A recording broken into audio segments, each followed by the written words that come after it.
Сәлем достар, менің каналымда бүгін бір күндік влог болады. Құрақ көргендеріңіздей мен сабаққа тұрып жуынып алдым. Міндетті түрде видеомды қолдап кетуді ұмытпаңыздар. Менің каналыма қош келдіңіздер. Осы видеомызды ауырмай сырқамай аяғына дейін бітіріп алды. Аллам нәсіп етсін. Менің видеома салады. Ендеше кеттік. Мен бірінші сіздерге өз образымды таныстырып кетпекшімін. Бірінші очередь оның де кәдімгі қарапайым, сіздер білетіңіздер, осы юбкамды киетін боламын. Мен негізі екінші юбкамды киемін деп боламын, бірақ ол юбкам дұрыс болмай қалды, кір болып қалыпты. Сондықтан сол оңай кіргетастарын жуу үшін және де осындай белдікті кофтамызды сыртынан тағамыз. Негізі жакет киемін деп боламын, бірақ мен жакетті кеше кидім, сондықтан бүгін кигім келіп тұрған жоқ. Және де ол осындай кәдімгі, нахуй вешалкамен көрсете салмағанмын, осындай кәдімгі ақ кофточка. Без мода, без артындағы бау жоқ, сондай кофточкамды киіп жүрмін қазір. Бірақ мынандай модасы бар, бұл бізде корсет кофточка. Корсет болып тұрады, сондықтан беліне белдік тақсам тиямат етеді деп, мен солай киейін деп жатырмын. Ал ендеше давайте переход жасайық, айтып іштеріңіз пысып кетер. Достар, міне менің переходым осындай болды. Осындай как обычный юбка, бірақ өте керемет әдістерде. Және де үстінде осындай жакет кидім и осындай кофточка кидім. Походу переход удался. Ну, мен негізі мына белбеуімді кием деп ойлағам, бірақ мен беліме үлкен болып тұр, сондықтан мен оны кимедім. Вот смотрите, қазір көрсем.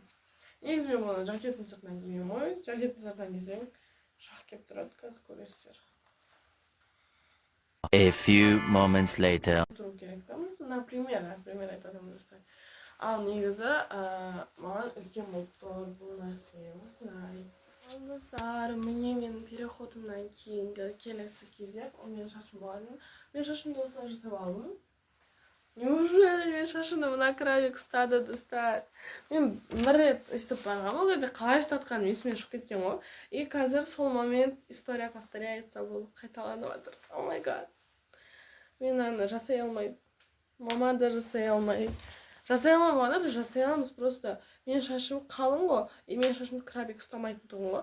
Мынаны қазір мен бір шетін жұқа, бір шетін, мына екі шетін қалың, ортасын аз қылып жұқа қылдым да, сонымен ұстатып алдым. Достар, қалың шаштар пайдаланыңдар лайфхакты.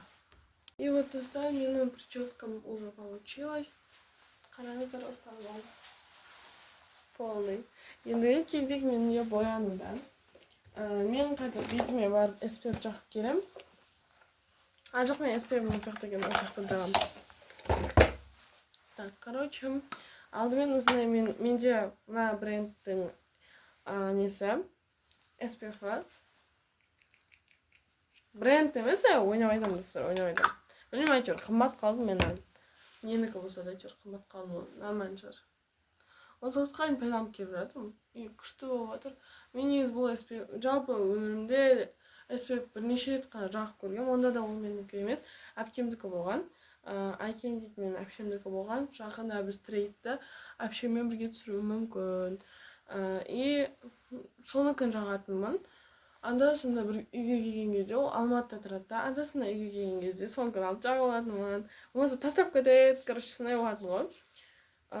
И бүгін қазір мен осы Айқанатқа бардым, сол кезде сол жақтан алдым, потом соны салып жатырмын.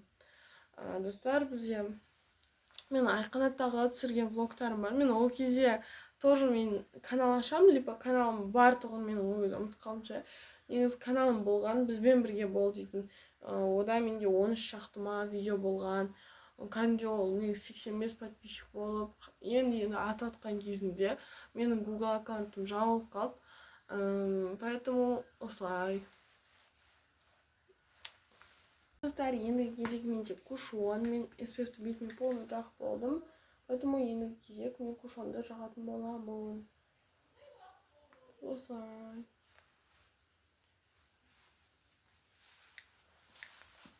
И все, біттім. Потому что қараңыздар, мен уже жартылай жақып болып қойған тұғым видеоны бастаған кезде. В принципе, мен кешігіп жатырмын, сондықтан тез асығып жатқан сияқтымын. Маған қазір айнасы керек, поэтому мына ұстан атырамыз да, айнасымен тез боямыз. Мен кушоннан кейін енді уже неге көштім, тенеға көшіп кеттім. Мен негізі, в принципе, кешігіп жатырмын, сондықтан асығып жасап жатырмын. Кешігіп жатырмын болғанда бізге бара салдар тура сақталады, поэтому далада тұрамыз, и мен далада тұрмас үшін аяқ киімімді сүртіп барып далаға шығуым керек. Ой, далада тұрмас үшін деп болады, короче. Аяқ киімімді сүртіп, сыныптың терезесін ашып, сөйтіп барып шыққым керек, чтобы кірген кезде апайлармен бірге кіріп сұранып кете бермей то что сабақтың үстінде отқан дұрыс деп ойлаймын да. Но бізде ондай вариант жоқ уже. Бізде жарты мектептің есігін жауып қоямыз деп жатқан. Себебі чтобы біз не істеу үшін бірден жаттығу болатын мектеп жақтан кіру үшін. Білмеймін, бірақ оны жаба ма жаппай ма бір Құдай біледі. Түстен сіздерге көзім көрініп тұр ма? Өте қатты боядым. Негізі қатты емес, енді нормально боядым. Но бірақ ол вообще көрінбейтін түстер. Тек қана хайлайтер көзіңе жақып келген сияқты боласың. Сондықтан достар, если білінбейтін помада қаласаңыздар, осылай боянбасаңыздар болады. Келесі кезекте ол бізде тинтпен жұмыс болады. Тинтті біз қалай жасаймыз? Мен тинттің осылай болып қалған. Менікі емес, бұл менің әжемдікі. Осы тинтпен аламыз да.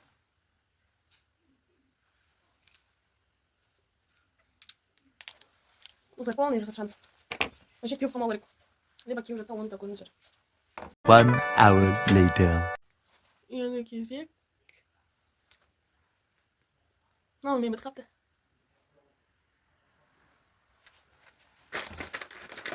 Ужас, мен мына помаданың бітсе не істеймін? Бұл помадасыз бір ретте боянбаған адам болмайды. Мектепте боянудың туториалын менен алсаңдар, короче, курс жазайын деп отырмын соған. Қараңыздар, осылай бояйсыздар, потом жүріп тастайсыздар, сол кезде вообще анық қалмай қалады сіздерге ендігіңізде көп қалмайды. Как будто өздеріңіздің еріндеріңіз сондай сияқты болып тұрады. Вот. Ну мен негізі өзім ернім боялған сияқты болып тұрады деп маған барлығы айтқан. Мен ол кезде вообще боямай барған күндері солай айтқан болатынмын. Но ана сулап, хотя бальзам болу керек та, былай сулап отыру үшін. Ну мен бальзам таппай қалдым, андай бальзам для губымда аптекада сатылатын. Сондықтан да осындай помада жасаймын. Мен мектепке дайынмын, енді мына жерде жинап шығатын боламын. Қалай жинаймын мен осы жерде? Короче, бүкіл затты көрсетіңдер деді бізге. Анар апай влог түсірген кезде не көрсеткім келеді, соны көрсете беріңдер деді. Сондықтан мен осы жинағанды көрсеткім келіп тұр қазір. Сондықтан көрсетемін. И менде қазір тура 7:30 болады. 2 минуттан кейін сол кезде мен как раз есіктен шығып кетсем, это просто вау болады. Сол кезде мен примерно 7:40-та ма, 41-де ма жетем. 1 минутта я құдай қаласам жетем. Сосын кейін мен уже жаттығуға кірмей үлгере аламын. 8 минут ерте боламын. Вот. Осындай салфетканың ішінен өзіме керектісін аламын. Уже алып алдым. Соны бүгін пайдаланатын боламын. Қолыма ұстап, телефон экранында, камерасын осымен сүртіп, потом киімге сүртіп, короче, жындырыламын ол телефонымды. Міне сіздердің осылай 9 сынып оқитын видеоларыңыз дайын. Мектепке вот осылай болады. Мен мектепке шықтым. Қолымда өздеріңіз білетіндей салфетка. И это осылай кетіп барадырмын. Өзім білмей тұрмын, күннен не түсіріп келе жатқанымды. Міне мынау біздің мектепке апаратын жол. Міне достар, мен анау жолдан бұрыламын. Қазір көрсетемін. Мына жерде бізде қотыр жол бар. Содан міне көріп тұр ғой. Мынау артқысы. Содан бұрыламын. Мынадан емес, арғысынан бұрыламын. Ну, примерно айтқанда 100 қадам ба қалды вообще. Примерно бір 90 метрдей ма қалған сияқты. Please like and subscribe.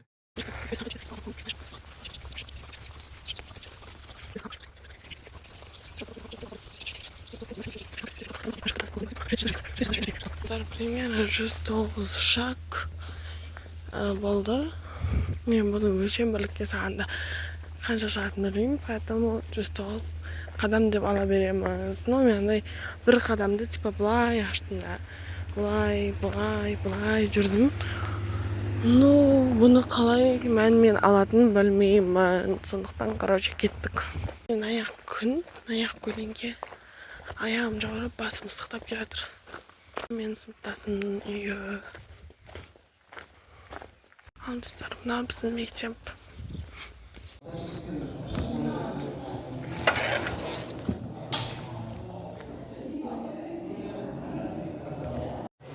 Biz, короче, информатикада отырмыз.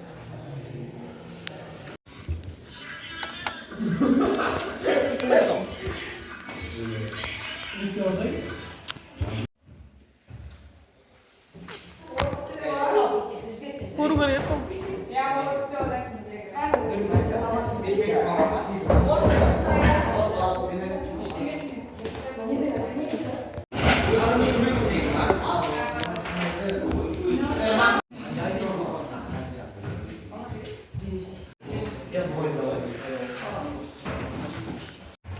Мен, короче, сушиге шықтым.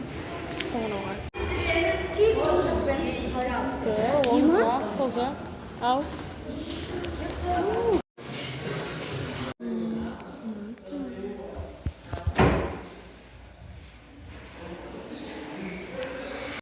Достар, мен бүгін қазір уже үйге келіп отырмын. Енді мен мына киімімді қазір переходпен үй киіміне ауыстыратын боламын. Давайте қазір переход жасаймыз.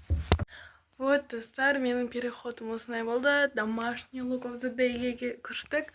Енді менің қазір Құдай қаласа Алматыдан әпкеммен жездем және әпкеммен жездем ана келейін деп жатыр. И соларды күтетін боламыз. Ит жинайтын боламын. Давайте көріңіздер.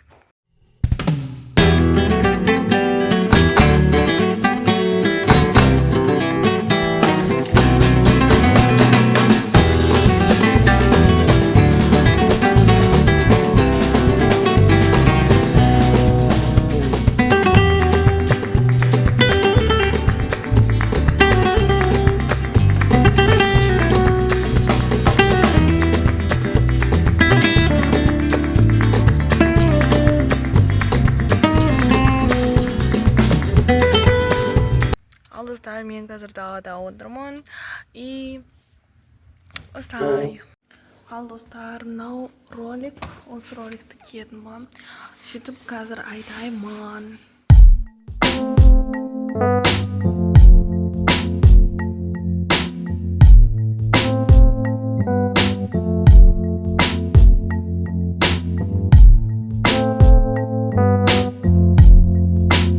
Вот достар, мен роликпен жүрмін. Сіздер үшін, мана, сіздерге көрсету үшін киіп алдым. Ай, апа, жолдамайды ғой. Қазір бір круг айналып келемін. Қарап тұрыңдар. Мен қатты аямын негіз. Жоларды алмаймын мен. Көбіне осындай шетелде тоқтап, сүйеніп бұрдам. Вот мен самокаттан неше түрлі трюк жасай алатын адаммын. Мен самокат алғаныма примерно 5 жылдай болып қалған шығар. Солай. Мен самокатымды өте қатты жақсы көремін, және де оны тастауға қимаймын. Қазір ол шиқылдап қалған, но сонда да тастауға қимаймын. Потому что мен осы үшін самокат алам деп ақша жинап. О май гад, достар. Алғашқы рет зат алған, өз ақшам алған затым осы самокат болған. Жоқ енді, жетпей қалған ақшамды мамам қосқан болатын. Еще 17 теңгенің затын менде 15 теңге болып па, солай 1000 теңге түсіртіп алып, тағы 1000 жарым теңгесіндей, либо 2 жарым теңгесіндей мама төлеп берген болатын. Вот, осындай. Сондықтан ол затымды мен қимаймын. Достар, мен қазір магазинде тұрмын. И осымен менің бір күндік влогым аяқталды. Мені міндетті түрде қолдап, лайк, подписка, комментарийді ұмытпаңыздар. Негізі біз қазір манты пісіргенімізді түсіруші едім. Просто мен сағат 8-ге дейін видеомды шығаруым керек. Ол әлі монтажда болады. Если үлгеріп жатсам, түсіретін боламын, арасына қосып жіберемін. Бүгін менің әпкелерім келеді, оларды түсіруім керек етін. Но енді үлгеріп жатсам, қосып жіберетін боламын. Сондықтан міндетті түрде қолдап, лайк, подписка, комментарийді ұмытпаңыздар. Всем пока!